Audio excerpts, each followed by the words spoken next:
Hello, I'm Margaret Montet, and I'm here to read a piece of my essay, The Music of Fairies. It's from Furious Lit Volume 1, Tell Me a Story, an anthology published by Read Furiously, and it's available wherever books are sold.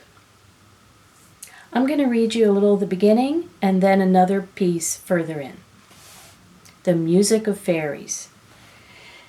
Behind my grandfather's bright blue eyes lived an Irish storyteller's mind. He would sit in his armchair in Butler, New Jersey, with his pipe stand to his right, and tell his stories to whatever grandchildren might be around.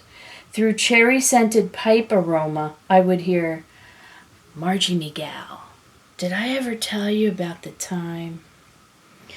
When I knew him, he was a retired mailman with lots of time to put together his tales, which would seem extemporized when he told them and customized for his audience.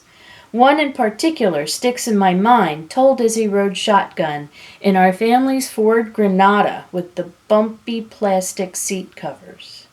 My father drove through the hilly terrain of northern New Jersey, and I sat in the back seat with my mother and grandma. Grandpa told this tale about my father and uncles fighting off a tribe of hungry cannibals on a tropical island.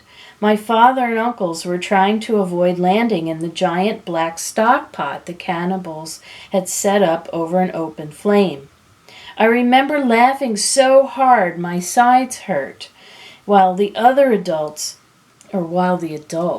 rolled their eyes. I know the plot sounds dumb here, so it had to be my grandfather's storytelling that made me laugh.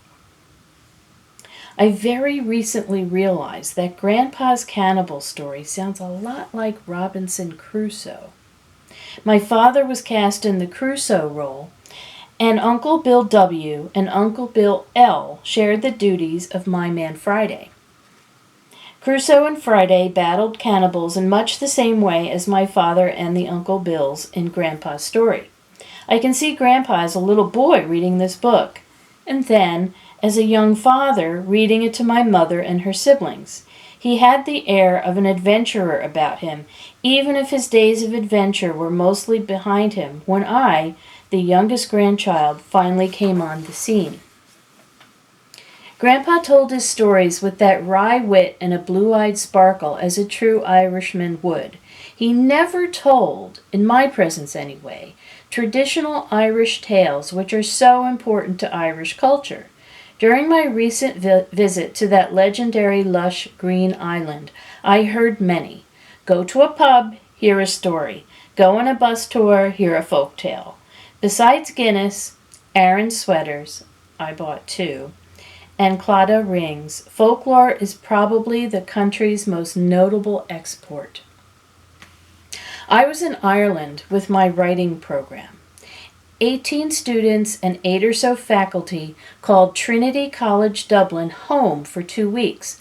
I was assigned a 4th floor dorm room, so every day I climbed those hateful stairs more than once to my eyrie in the sky. Forgot a notebook for a lecture? Up I'd go. Need a sweater?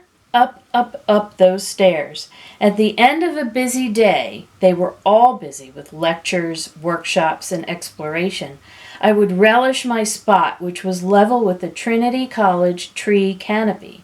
From the common room across the hall, I had a bird's-eye view of Trinity's Parliament Square, including the Campanile, the bell tower, where our group would collect before heading somewhere, and the main gate. With my window open, I could hear the frequent rain hitting the leaves on the tree just outside, and the music wafting up from Grafton Street just outside the college's wall.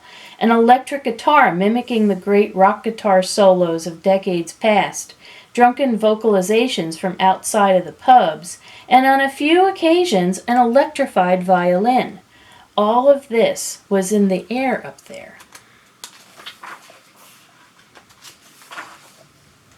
Belfast.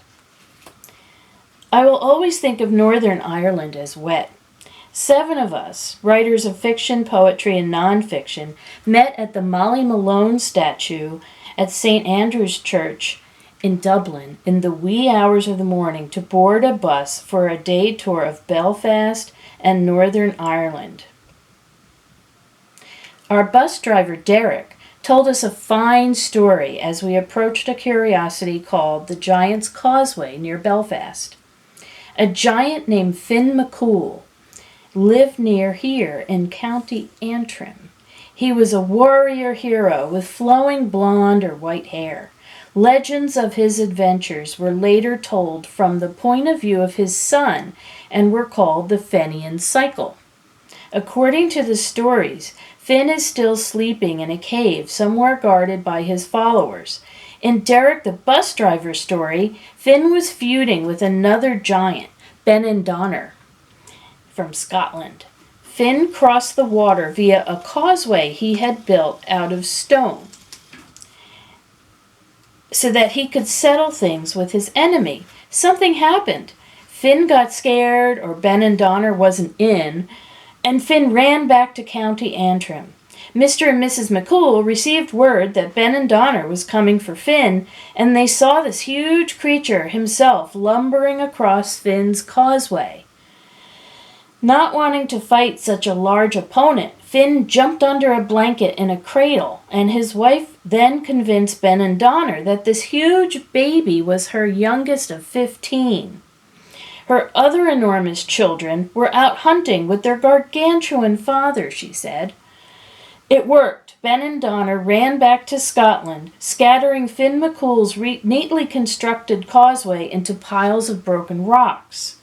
This Giant's Causeway was where we were headed.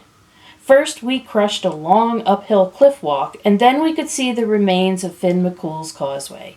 Towering cliffs, rocks of all sizes, and tall clumps of hexagonal columns of basalt rise out of the breakers and foam. I watched as my companions climbed on the rocks and posed for selfies. I was concerned for my camera, with the large waves crashing on rocks and throwing drops of water through the air in every direction. I walked away with great landscapes featuring my fellow day trippers and the hundreds of other visitors. Derek drove us on our luxury bus to what I thought would be the highlight of this day trip, Belfast. Besides the memories of violent troubles in that city that I had seen on the evening news in the past, my only connection is a sepia family photograph which I found in my mother's portion of my grandparents' things, with Belfast etched in gold in the corner under the photographer's name. I don't know who the people are, but they were from Belfast and are related to me somehow, and here I am in that same city. Belfast did not live up to my hopes, because as we set out to explore the city, a heavy rain began to fall. It wasn't a quick Irish rain with sunshine soon after, but a long, dark, heavy rain. There's even an Irish word for this, doinian, which means foul weather and the stress it generates. We could have paid some extra money, British pounds here, to go on a narrated black taxi tour of the city, but we four nonfiction writers decided to explore on our own. Up to this point in Ireland, rain showers had been so brief we were optimistic. Days like this are called dappled days. Sunny skies alternate with rain. Most Irish days are like this. But no, the Belfast day was an extended soaker. We were wet and cold. We stumbled upon the stately Belfast Public Library, the resplendent St. Anne's Cathedral, and an outdoor display of 3 huge 50-year-old buoys before returning to the bus. As I clung to the wet paper bag holding the sandwich and pastry I bought to eat when I got back to my dorm room airy in Dublin and finally removed my deluxe raincoat, I listened to the other bus passengers talk about the fine taxi tour. They saw Belfast's famous murals and the Titanic quarter where the famous luxury liner was built. Shoot, I missed it. This day trip would have pleased my storytelling grandfather, as his and my grandmother's ancestors came from Protestant North Ireland, County Antrim to be exact, where the giant McCool family live.